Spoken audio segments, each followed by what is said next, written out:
Muy buenos días a todos, familia. Aquí estamos un día más, una mañana de martes más, para seguir compartiendo la palabra del Señor, el mensaje que a mí me apasiona, que a mí me desvive, el mensaje que a mí me transformó, me cambió por completo, y es el mensaje al cual yo dedico mi vida ahora mismo, a compartir con todos ustedes, con toda persona que me presta sus orejas para yo poder compartirles este mensaje de salvación y de poder, como dice el apóstol Pablo en una de sus cartas. Vamos a seguir compartiendo en la primera carta de Juan. Estamos ya en el capítulo 3, hemos ido avanzando poco a poco hasta llegar ahora al capítulo 3 y vamos a leer el versículo 5 y el versículo 6 en esta ocasión, dos versículos nada más. Y dice así, primera de Juan, capítulo 3, versículo 5, y sabéis que Él apareció, hablando de Jesús, sabéis que Él apareció para quitar nuestros pecados, y no hay pecado en Él. Todo aquel que permanece en Él no peca. Todo aquel que peca no le ha visto ni le ha conocido. Jesús ha aparecido a nosotros para quitar nuestros pecados, dice este texto. Y esto es fundamental entenderlo, porque después de la salvación, esto es lo más importante para nuestra vida. Quizá para ti y para mí no es una gran revelación lo que Juan nos está diciendo, lo que Juan nos está enseñando aquí, porque ya es algo que tenemos asumido e interiorizado. Pero para los oyentes de aquella época era algo totalmente nuevo lo que estaba diciendo Juan. Recordemos que en el Antiguo Testamento había algo llamado el tabernáculo, que era como una especie de tienda de campaña que Dios ordenó levantar a Moisés en medio de su peregrinaje por el desierto. Y en ese tabernáculo había muchísimas cosas, pero la más importante sin duda alguna era el arca de la alianza o el arca del pacto, que se encontraba en el lugar santísimo y que allí en ese arca, en esa especie como de cofre, estaba la presencia de Dios. Una vez al año, un hombre llamado o denominado el sumo sacerdote entraba para presentar un sacrificio para el perdón de los pecados del pueblo. Era un ritual que todos esperaban con muchísima ilusión, pero que era de extrema delicadeza. El sumo sacerdote tenía que entrar con unas campanas en la parte baja de su vestido, de su manto, que cuando caminaba se escuchaban las campanas. Y no solamente eso, sino que también entraba atado a una cuerda. Y tú te preguntarás, ¿por qué? Y la razón es que cuando este hombre entraba al lugar santísimo para el perdón de los pecados del pueblo, si Dios hallaba pecado en él o en cualquier persona del pueblo, caía muerto instantáneamente. Así que la gente que estaba por fuera, si dejaba de escuchar por un momento las campanitas, entendían que el sumo sacerdote había muerto. Y entonces con la cuerda con la que previamente se le había atado, retiraban el cadáver hacia afuera. Más adelante del tabernáculo, ¿verdad? El tabernáculo dejó de existir para dar lugar al templo de Jerusalén, donde estaba también el lugar santísimo y ahí estaba también el arca del pacto, de la alianza. En este templo había una infinidad de sacrificios de animales. Para que te hagas una idea, solo el día de la dedicación del templo al Señor, la Biblia dice en el primer libro de los Reyes, capítulo 8, versículo 63, que se sacrificaron 22.000 bueyes y 120.000 ovejas, una barbaridad.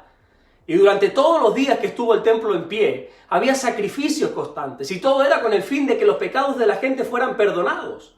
Ahora entendamos algo muy pero que muy importante, porque la carta a los Hebreos, capítulo 10, versículo 4, dice que toda esta sangre derramada de los animales, ya sea de toro, de los machos cabríos, de todos los animales que fueran, no podían quitar los pecados. ¿Y entonces por qué se sacrificaban?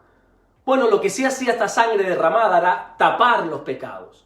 De tal manera que cuando Dios miraba a un pecador arrepentido, esa sangre derramada del animal espiritualmente tapaba, ocultaba, escondía el pecado del pecador.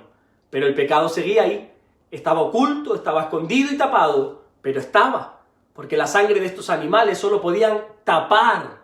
Y esto es algo que el pueblo judío conocía a la perfección. Si algo saben los judíos son las prácticas, los rituales que el Antiguo Testamento enseña.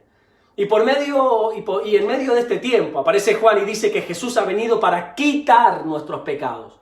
Presta mucha atención, porque Juan no está diciendo que la sangre de Jesús tapa, la sangre de Jesús oculta o esconde los pecados, sino que los quita, los elimina, los anula. De tal manera que cuando ahora Dios mira a un pecador arrepentido, la sangre de Jesús hace que ese pecador no tenga ningún pecado. Ese pecador esté limpio por completo, porque para eso Jesús apareció, para quitar nuestros pecados.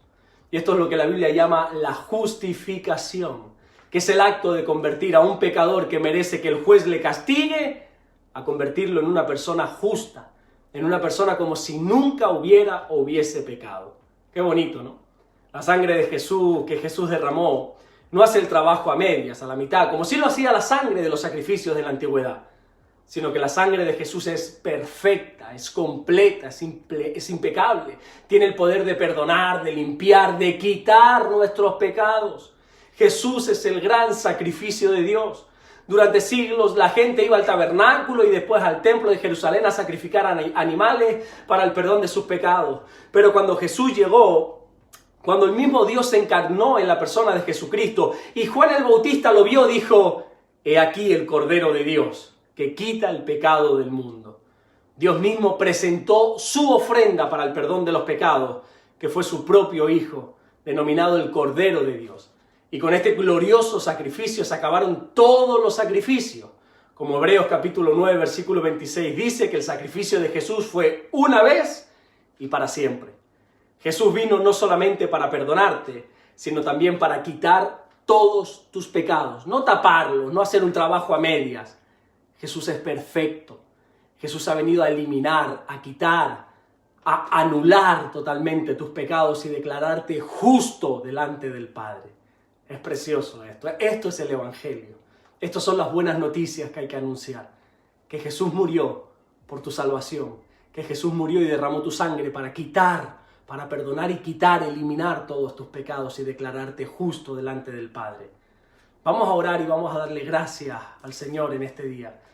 Señor, gracias por tu palabra. Gracias porque ella nos da entendimiento, nos trae luz, Señor, nos guía. Es lámpara en medio del camino oscuro, como dice el Salmo. Gracias por todo lo que tú estás haciendo, Señor, pero gracias sobre todas las cosas en esta mañana te queremos dar por ese glorioso sacrificio, por esa gloriosa sangre, esa poderosa sangre que derramaste en la cruz del Calvario. Gracias, Señor, porque sin ese sacrificio nuestra vida estaría perdida, nuestra vida iría rumbo directo al infierno. Pero tú te apareciste y como dice Juan, que tú has aparecido en este mundo para quitar nuestros pecados, para perdonarnos, para eliminarlos por completo. Gracias por todo lo que estás haciendo y por todo lo que vas a hacer. Guárdanos y bendícenos en el día de hoy, Señor, te lo rogamos. Gracias por todo, en el nombre de Jesús. Amén y amén. Que Dios te bendiga, nos vemos mañana, Dios mediante, si Dios nos lo permite, para seguir compartiendo el siguiente devocional. Dios te bendiga.